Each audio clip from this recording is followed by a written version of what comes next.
Yo, what is good, guys? Back again with another video. I think we're on day 11 now of the series. And for today's episode, we're going to be going over common mistakes traders do, leading to, outcomes they don't want to receive, as well as things we should be doing. So, yeah, I was going to make this as a two-part series, or, two-part video. I've decided to just stick into one, because it's pretty brief. And yeah, so let's start with the don'ts. Okay, common mistakes. Okay, first common mistake is being emotional. Whoa. Being emotional as a trader. Okay, what does emotions cause us? If we act on emotions, that's only going to lead us to taking more losses. We don't have that clarity, and ego gets in the way. Well, ego is a good thing, but in this sense, egotistical. So yeah, being emotional, that's the first thing. And then the next thing is over trading. Okay, you take a loss, done for the day. That's how it should be. I don't want to see you guys trying to win back your losses, because that's where we get into this.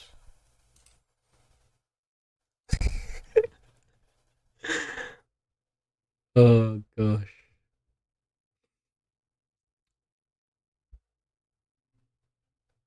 You're only one big loss away from one big win. See? That's what I would be telling you if we were here to learn how to finesse a casino. But we're not. We're here to trade. Okay? You know who you are. And yeah, that's how trading is looked at, People look at you as a gambler. No. So over trading brings me to my next one. Over leveraging. Leverage. How do I spell that? Yeah. Okay. Over leveraging. That's when you put too much at risk and it's something you can't handle. So let's say risking 10% of your account rather than the usual 1%. Why is that bad? Well, over leverage one trade, you lose it. You ain't got anything to trade the next day. Simple as. We're here for long term. Okay, we're not trying to get our big win now. We're trying to have a system in place. A system that can achieve our goals with a controlled manner. So yeah, I'd say those three are the main reasons why traders fail. So what do we do then? What we should be doing. Okay, hold up.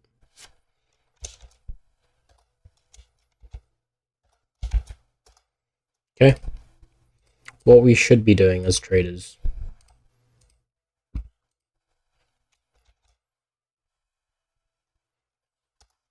Okay, we should be emotionless within the markets. We don't let wins get to us. One win doesn't mean we're the best trader in the world. Okay, these markets are meant to beat us. Okay? I'm not saying don't feel accomplished when having a win, winning a trade. But there's a difference between understanding that, hey, I've predicted price action. and thinking you're this sick trader and nothing can touch you, you know? Because at some point down the line, you will take a loss. Whether the loss be calculated or, hey, be emotionless. We don't want to be bouncing just because we won. We don't want the trades to get to us. We lose. If we lose a trade, yo. Okay. If we lose a trade, we don't want it to get to us. Because, hey, what's that going to fill us with? It's going to fill us with doubt. It's going to make us want to give up. Maybe trading isn't for me. It might not be. But some people take 2 years till they see results. So you just got to trust the process. Okay. Overtrading. How do we minimize overtrading? We set rules, whether that be 1 to 2 trades per day.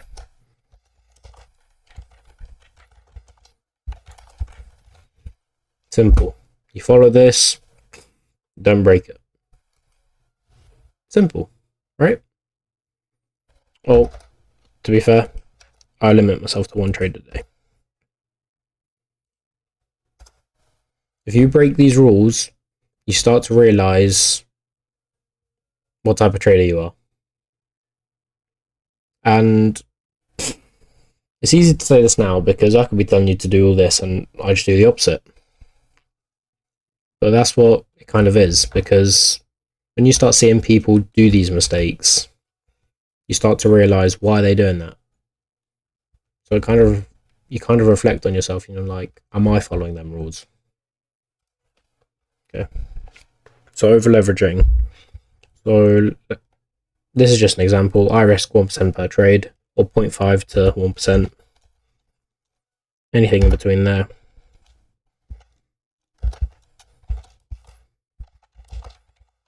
Simple as. You don't want to be risking your whole capital. 0.5. It's nothing really. It's just a minor loss.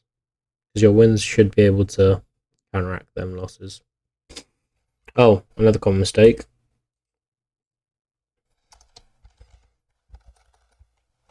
Forcing a trade. Okay, you don't want a trade to be forced. If you force a trade,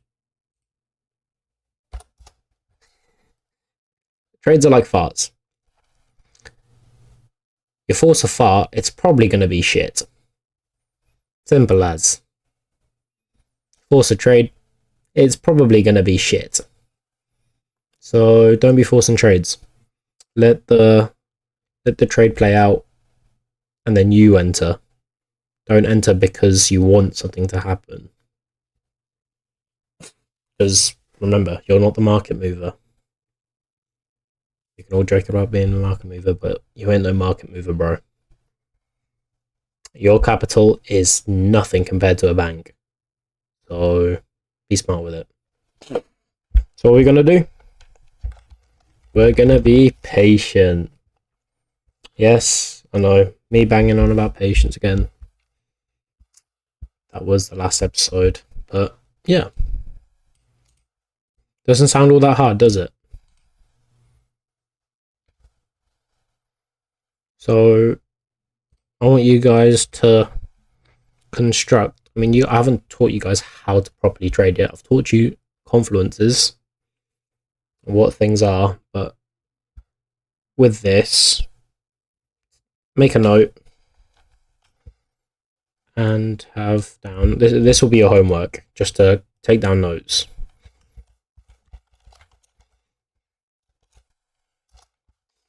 Make notes this video, preferably not this, because you don't want to dwell on mistakes. We want to dwell on what we can do to prevent these mistakes, you know? So what are we going to do? We're going to go hop into the markets.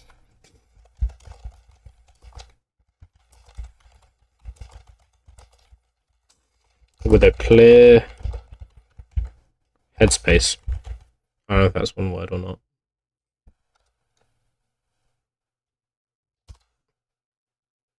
Yeah, I'm not too sure. I'll be real. Okay, hop into the markets, clear headspace. Okay, with the emotion thing, this just came to my head.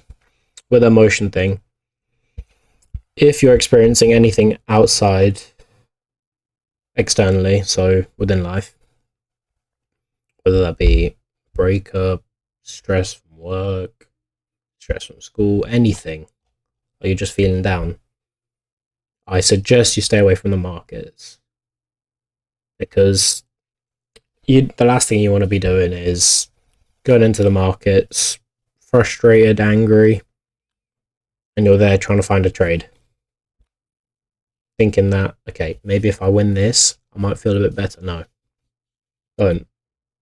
Even if you win, but please don't, because you wanna be clear-headed going into it. Any of that external stress you feel, or external emotions, you don't want that clouding your judgment, because it will affect your trading. And if anything else, the more you practice doing that, it'll only hold you back. So please go into the markets with a clear head. I place very much importance on that. So we can even like have a table for this. Feeling stressed, tired,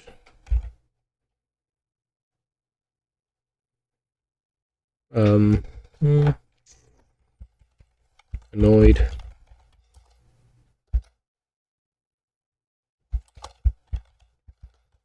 do not trade. Like there's times I remember during exams, I wouldn't trade during exams just because I know, well, I'm not really stressed, but I don't want any added stress to hinder my trading, you know? So it's best you just stay away from it, focus on whatever you've got to do, and go back to trading. Okay? So, clear headspace. You know what? We gotta make that in bold.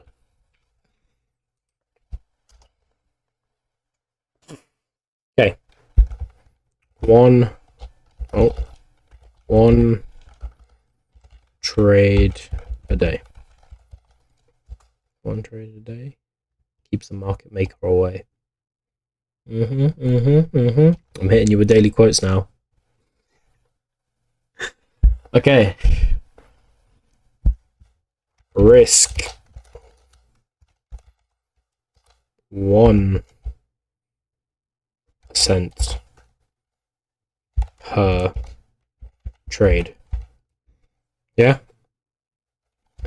Less if the market conditions are poor. And that comes with experience, right? You see the markets are quite choppy, you're like, yeah, probably not the most probable day, but it still seems like a decent setup. So either you turn it off or you just risk 0.5%. Okay? And that, like I said, it comes with experience. So yeah, I'll be doing a video on market conditions, and I'll probably be time lapsing it or something, just so you guys get a clear view of what it's like. Maybe even trading live, who knows? Okay, so that's over leveraging. Oh no, yeah, that's over leveraging. Sorted. And then forcing a trade. Be patient. Okay. If anything, when you are trading, if you find yourself trading twice a week, I honestly think that's better than trading 4 times a week. And you're like, well, why? Because surely 4 times a week you get more opportunities. Yes, you might have opportunities, but it's all a game of probabilities. Like for me, I don't trade on a Monday, especially now when there's a no news Monday or Monday in general, because I just find it. I made a table where I found out my most probable days with trading. My most probable days were Tuesday and Wednesday. Them two, and then them being Thursday. Mondays and Fridays, they're usually slow. Like, no news Mondays, for example, tend to be quite slow, choppy, nothing really going on, you know? And then we got Friday, which is exactly the same.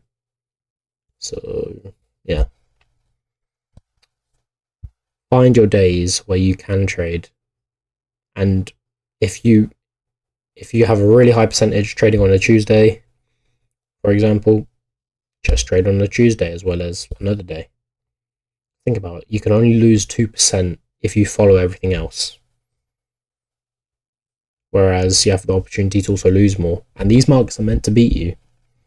So minimize the times you go into the market, as well as minimizing the risk of you losing more. Okay? So you see what I'm trying to say?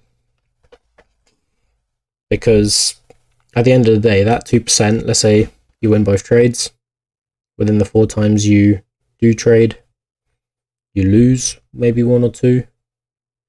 That affects your clarity, affects your mental, just because you've lost, you know? And there's no doubt about it, because when you lose, you will be like, sucks. But it depends how bad you take it. Because you don't want it to affect you so much, but you want to understand, like, okay, I've gone wrong. Let me find out why. And it's just the same with things in life. You know something's gone bad, you're in the state of like, okay, you're letting it get to you. Why would you let it get to you? It's already happened. Why? Why don't you try and understand why it went wrong? Okay? So I hope this was a wake-up call. And yeah, I mean, literally just note this down within trading, because this is all you need from this video. This is just me trying to separate things we should and shouldn't do. You can write it down, but this is what we want to do. Yeah? This is what we're going to follow and stick to. And if we can follow this, we're already 1 step closer to being a profitable trader. I think this is it for this video. Hope to see you guys in the next one. Take care of yourselves.